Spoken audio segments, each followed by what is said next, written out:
Hey y'all, it's Lindsay and welcome back to my face. So this video is going to be short and sweet, but I wanted to give you guys a quick little update on my clipophile syndrome. So a lot of you have watched that video. It has 900 something views, which is incredible. It blows my mind. And actually someone really awesome named Megan reached out to me. She found my video and for her college class had to do like a report on clipophile and had to find someone that had it.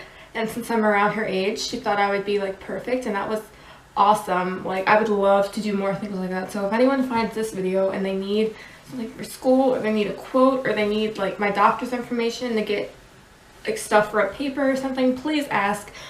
You can leave a comment like on a video, DM me on Instagram, or like tweet me like, hey, I'd like to, and I will follow you and we can correspond that way.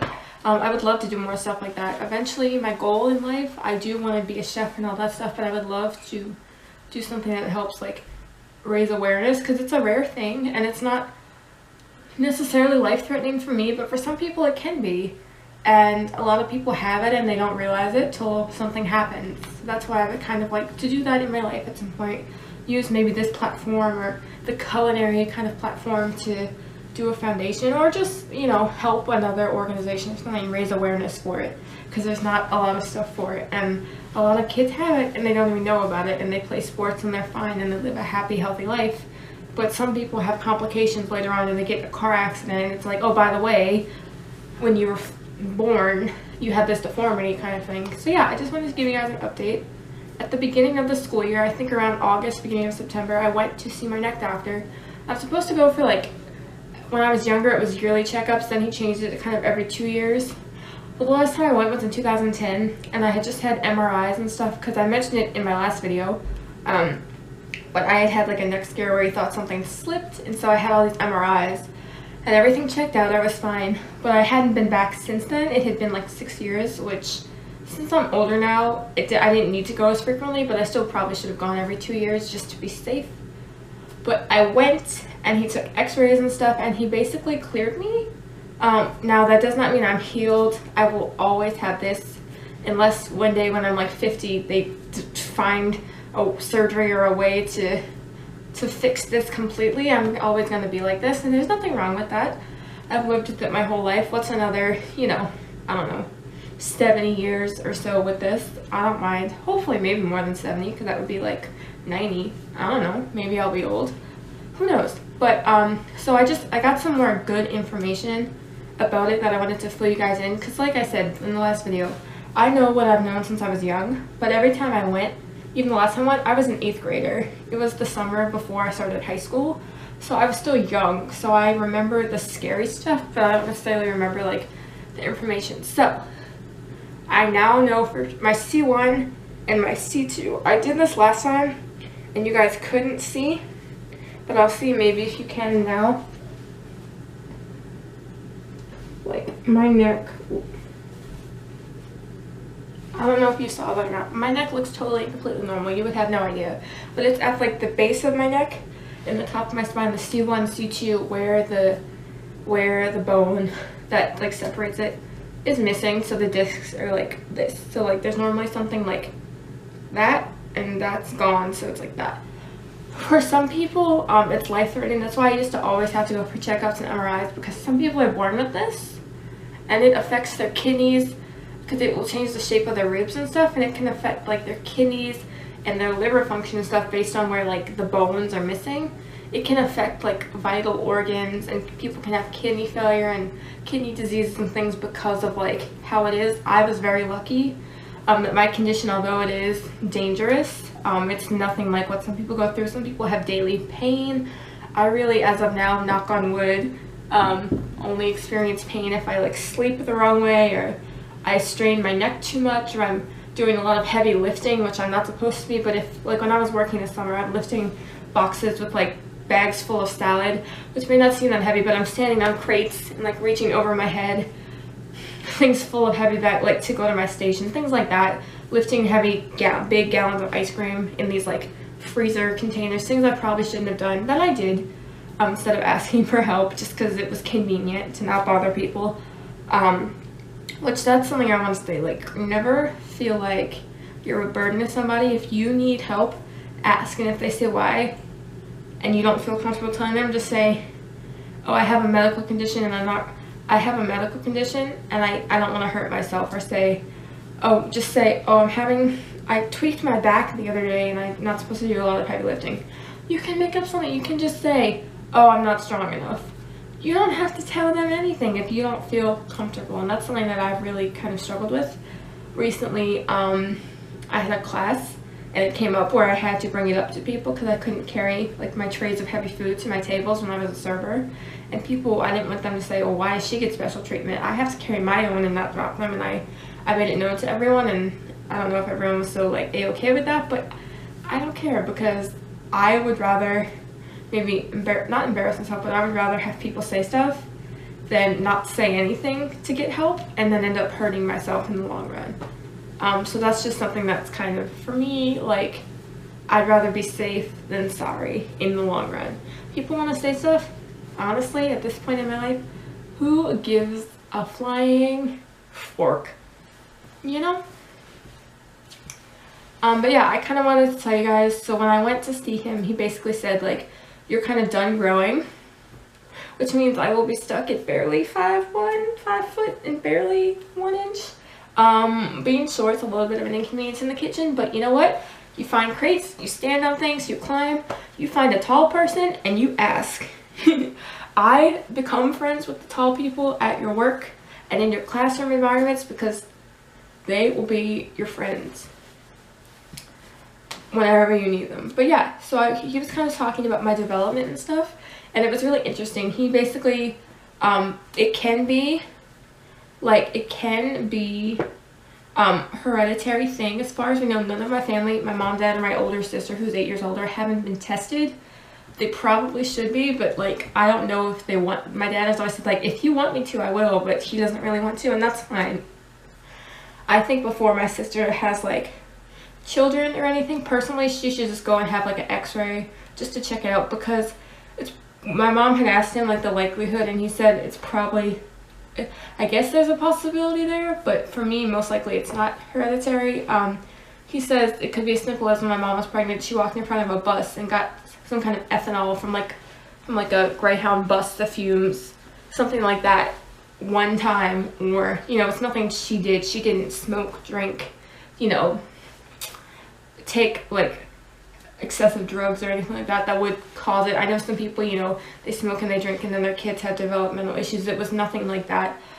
She did everything right. It's just a thing that happened. And he basically described it as like how cookie dough is. So like when I'm born, when you're in development, not when you're born, when you're, you know, fetus growing and becoming, you know, the size of an orange, the size of a cantaloupe, the size of a watermelon, you know, whatever, when you grow through the different stages. Your bones and stuff, he said, in your spine are basically like the texture of cookie dough. And he described it like how you can squeeze out a tube of cookie dough when it's raw, and you can kind of mold it and shape it, but once it's cooked, you can't, you know, alter it. So basically that's what he said. Like, when the cookie dough was being rolled out into its shape, a piece of it just, you know, it didn't mesh right. Or I guess Play-Doh would also, but he used the term of like a tube of cookie dough to represent like the spine.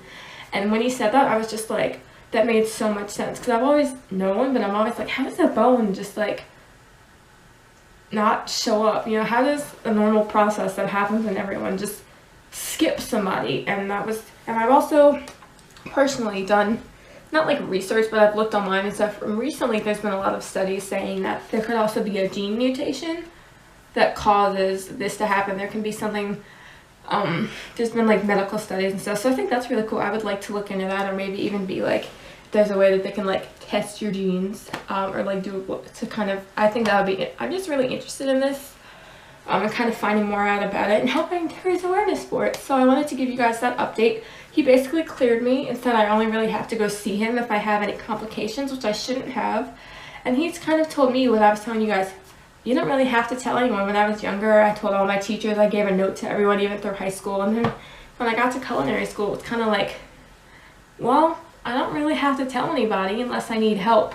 So I really hadn't told any of my chefs, and then I think I mentioned this in my last video, I don't want to go into it too much again, but I met with one of my chefs about where I was going to work in the summer, and I mentioned to her, will this be an issue with me getting hired? And she kind of said it was, and I just think that's kind of BS, because most places have on their employment forms they're not allowed to discriminate you because of race, because of mental disability. Like, if they do tell you, like, oh yeah, we can't hire you because you can't lift that one sack of potatoes like once a week, or you can't lift that pot once a week. There's enough people in the kitchen that somebody could stop chopping a tomato. Or if the setup or like the zoom changed, my battery died, and this one only has like half a battery, so this one might die, so I'm gonna wrap this up really quick. But what I was saying before I cut off is there's enough people in a kitchen where if you need help with something, you can get help.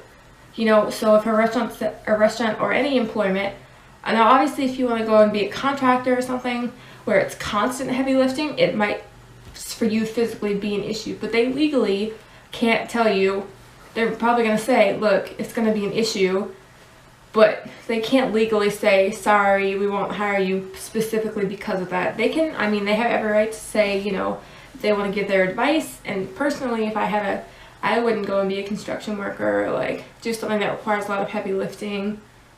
Just for me, for my safety, I know what I can handle, and you guys, if you have this condition or something similar, scoliosis or whatever, you know what you can handle. I'd say don't lift things, don't do things that you don't feel like your body is prepared and strong enough for, because one wrong mistake and you hurt yourself and you're done. And that's kind of what scares me, is like I lift one thing the wrong way, my neck slips, and then I'm in a wheelchair, and it's kind of hard to maneuver. Like, I can be a home cook, but to be a restaurant chef or to be an internet chef, or you know, a TV chef, whatever caterer, whatever my career ends up being, doing all of that from a wheelchair is really kind of hard, especially if you're stuck like this, you know. So that's why I do try and be really careful with what I do. I might have to lift something that's a little bit heavy, but I really try to not overexert myself, and I am careful about that. So yeah, that's my little update. So yeah, my doctor said I shouldn't have any issues. Things can always happen, but developmental wise, he said I should be okay. Lifting heavy things shouldn't really be. I still try and avoid it, but like I don't have to, I guess, be as careful. I still don't run, I still don't jump, I'm still careful when I exercise and stuff. But it just made me really happy, and I left and I like got in the car and like cried, and my mom was like, why are you crying? And I'm like, because even though I knew I didn't physically have any pain or ailments, you're always scared having something like this, and then going in for like a checkup, you know, it's like, it just, even when you're just going to like the eye doctor, sometimes it's scary. Or you go to the dentist because you could have 5 cavities, or you could have, they say, oh, you're going blind in your left eye, you didn't notice you were squinting. Just with any doctor, it's kind of scary. But for me personally, I hadn't had any pain, but because I had been exerting myself more this summer and doing more kind of intensive things in my career-wise and college-wise, I was a little bit nervous. But I'm really happy. I wanted to give you guys an update, so I don't know how many more videos I will make on this. If you guys want like more stories about me growing up with this, or specific details, I can totally do that. I could maybe even like attempt to film with my doctor. Probably not, but I could maybe even like get some information from my doctor. Like if you need specifics, I could call and ask him questions or something. But yeah, if you have any questions about anything I said, please leave a comment down below and let me know what you guys think. If you're happy for me, because I'm so happy that I kind of got the A-okay. I know in the last video I was kind of a little bit sad in some parts, so I'm trying to keep this one upbeat and happy because I'm fine. As of now, like knock on wood, I'm fine, and I'm excited about where my career is going to go. I'm excited for my life. I have this semester and then 2 more, plus like the summer semester, but the summer semester, even though you get class credit, it's really just a job, so I don't really count it as like a school semester, even though it technically is. So realistically it's like 4, but it's a job, so I'll just say I have like 3 semesters until I have to join the real world and start a job, and it's kind of scary. And I do want to make more videos on that too in the future, like career-wise, and when I start looking for my job for this summer and stuff, I'll probably do some updates for you guys if you want to see that. But yeah, I'm excited that I'm okay, and I don't really have to be that worried. And I got some more information, like I said, the cookie dough thing, and that my mom had asked, you know, like if I had kids, just because I'm getting older. I'm not planning on kids anytime soon, but when I do, my mom was kind of curious, and he said I shouldn't, which I've always kind of thought about, not always, but like as I gotten older, I wonder like, would I pass it on? Because I just know what it was like for me, and I don't think I would want to stop you know, produce, which again, I lived with it, but just knowing the different variations that this can have, I'm always afraid, like, what if, you know, I don't know. But yeah, thank you guys so much for watching this one and my last one. It has so many views. I'm not one for like, oh, I care about views, but because it's a video that meant so much to me and was so important, I'm really happy that you guys liked it. So yeah, thank you so much for watching. If you like this video, be sure to give it a big thumbs up, subscribe if you're hungry for videos every Food Friday. If you have any questions about this at all, ever, please leave a comment down below and I will respond. I respond to all of my comments. Thank you so much for watching. I will catch up with you guys in my next video. Stay saucy.